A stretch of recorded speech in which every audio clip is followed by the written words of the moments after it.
Hello everyone, how are you doing? This is MD Tech here for another quick tutorial.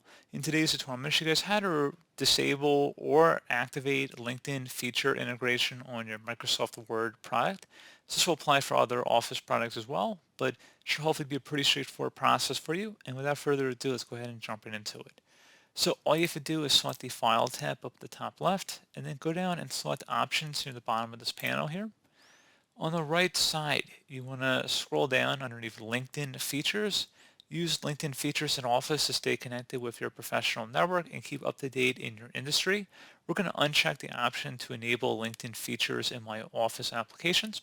So you see if you just hover over it, it says turn off this option to disable LinkedIn features in Word, Excel, PowerPoint, and Outlook on this computer. Just go ahead and uncheck that if you want to disable it, and then select OK. And that's all you have to do. So pretty straightforward process, guys. Do hope I was able to help you out, and I do look forward to catching you all in the next tutorial. Goodbye.